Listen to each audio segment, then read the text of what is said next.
Shut the hell up, shut the hell up, shut the hell up and get.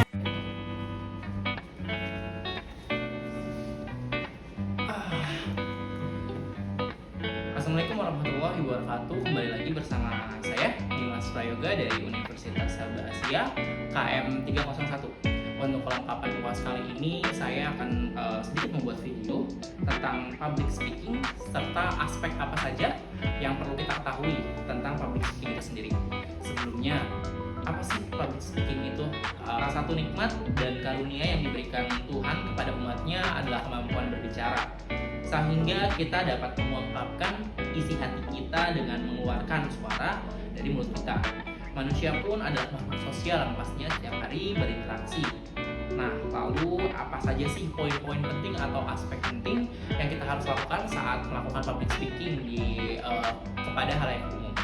Yaitu pertama ada komunikasi verbal, yaitu adalah bentuk komunikasi yang mencakup penggunaan suara serta bahasa untuk menyampaikan isi pesan yang dimaksud, di mana kita dapat menyampaikan sebuah informasi, mempengaruhi dan menghimbau para pendengar. Untuk komunikasi verbal sendiri, penerapan kata menentukan bagian paling penting harus disampaikan oleh kepada pendengar atau audiens. Adapun kata-kata yang digunakan harus menggunakan EYD dan juga tidak menggunakan bahasa-bahasa yang terlalu sulit untuk dicerna oleh audiens. Yang kedua ada komunikasi nonverbal, yaitu komunikasi yang mencakup segala hal selain kata-kata, yaitu bisa dari postur tubuh, penampilan kita, lalu ada bahasa tubuh kita, gerakan mata, dan juga cara kita berbicara. Nah, ini ada aspek-aspek lainnya, yaitu ada isyarat spasial dan temporal, yaitu adalah pembicara harus mampu memberikan jarak spasi ataupun tempo pada suara yang dikeluarkan pembicara, seperti halus, pelan, ataupun keras. Karena kan kita harus menyesuaikan audiens kita ya. Misalkan kalau tua kita harus lebih kencang, atau yang muda ya udah pelan-pelan aja, pasti mereka bisa mendengar dengan baik. Yang kedua itu isyarat visual. Nah, di sini itu ada kinestik atau gerakan tubuh meliputi kepala, wajah, dan juga senyuman.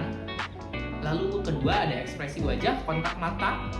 Ketiga ada isyarat dengan berfungsi untuk biasanya isyarat ini yang profesional ya, menggerakkan tangan sambil berbicara, itu agar lebih enak untuk dilihatnya gitu, lebih confidence juga dilihat dari para audiens itu sendiri. Lalu yang terakhir itu penampilan fisik pun itu sangat penting, karena kan saat kita berpenampilan dengan baik itu pun bisa menjadi daya tarik sendiri untuk audiens tuh nggak bosen melihat kita gitu. Ada yang ketiga aspek artikulasi dan juga intonasi. Untuk artikulasi sendiri adalah unsur yang penting dari public speaking itu. Pengucapan kata demi kata haruslah baik dan jelas. Dengan demikian kejelasan penggunaan huruf demi huruf itu akan jelas. Makanya itu lebih baik bisa kita belajar dengan seringnya menyebutkan kata-kata vokal seperti A, I, U, E, O, itu harus dilatih. Lalu ada juga intonasi, bagaikan lagu. Saat kita melakukan public speaking, kita harus seperti bernyanyi aja gitu, karena intonasi itu mempengaruhi ya. Misalkan contohnya ada beberapa perbedaan. Ada sakit, berarti kan sakit dalam kata ini sakit gitu ya, kita sedang sakit. Lalu ada juga sakit gitu, berarti kan ini agak emosi ya, intonasinya agak keras gitu.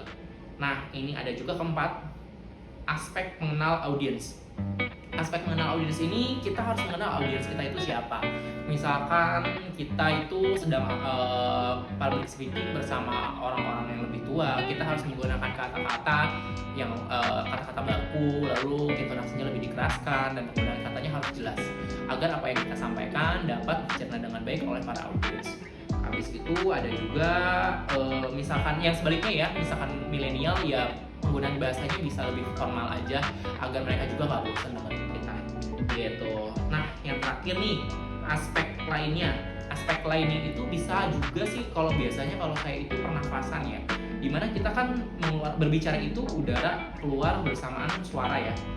Nah, makanya itu penting banget untuk berolahraga agar kita saat berpublic speaking itu tidak gampang ngos-ngosan gitu. Jadi harus terus dilatih gitu, agar kita saat public speaking itu tidak mudah ngos-ngosan, lalu tutur kata per katanya itu bisa diatur gitu.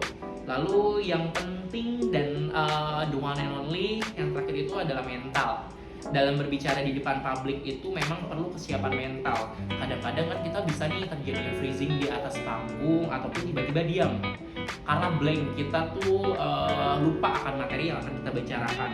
Nah, makanya itu untuk mengurangi ketegangan dari saat kita di panggung, sebelum kita naik ke panggung untuk melakukan public speaking, kita bisa juga mengurangi ketegangan itu nggak menggunakan sih, kita biasanya stretching aja. Stretching itu kan dapat melonggarkan otot-otot tubuh yang ini ya, yang tegang biar jadi kendur lagi, itu juga membantu. Atau kalau dari segi mental pun kita bisa minta support dari orang terdekat, pacar, gebetan, ataupun teman-teman terdekat lainnya, misalkan minta semangat biar kita nggak canggung di atas panggungnya gitu. Jadi kalau untuk aspek-aspek 5 aspek ini ya kayak gitu aja buat mungkin sedikit banyak mudah-mudahan membantu teman-teman buat agar lebih confidence dan juga lebih percaya diri buat melakukan public speaking di depan umum untuk kedepannya. Seperti itu. Saya undur diri, Dimas Prayoga. Terima kasih. Waalaikumsalam warahmatullahi wabarakatuh.